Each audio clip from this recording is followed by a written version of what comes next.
Hello friends, সবাই কেমন আছো? দেখো, আমরা সেদিন পিকনিক গিয়েছিলাম। তো পিকনিকে আমরা গিয়েছি হলো গোসানিবাড়ির আদাবাড়ি ঘাট।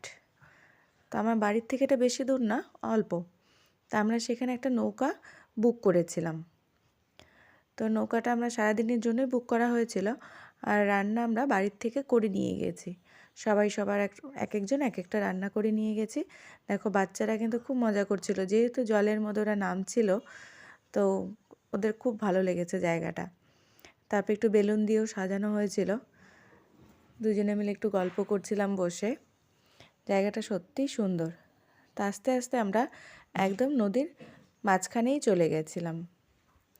আর এই দুই দাদা হচ্ছে আমার দুই বান্ধবীর হাজব্যান্ড। তা ওরা খেতে বসে গেছে। বাচ্চাগুলোকে আগে খেতে দেওয়া হয়েছিল, ওরা খাচ্ছিল, ওরা খুব মজাও পেয়েছে ওখানে। আর আমরা কিন্তু আস্তে আস্তে অনেকটাই দূরে এসেছি, একদম নদীর মাঝখানটাতে।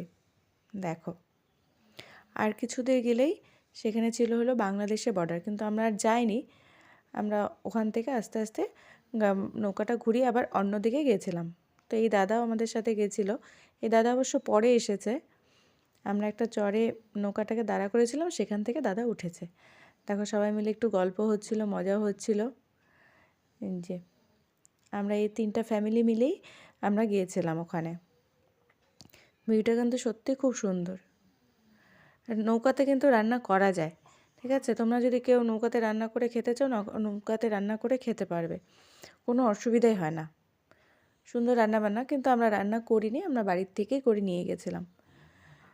তারপরে দেখো, বিকালের দিকের যখন সূর্যটা অস্ত যাচ্ছিল, তখনও খুব সুন্দর লাগছিল দেখতে।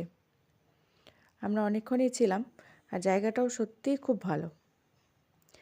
এখানে পিকনিক করার মতো মজাটাই আলাদা। আমরা বক্স ফক্স সব নিয়ে গেছিলাম।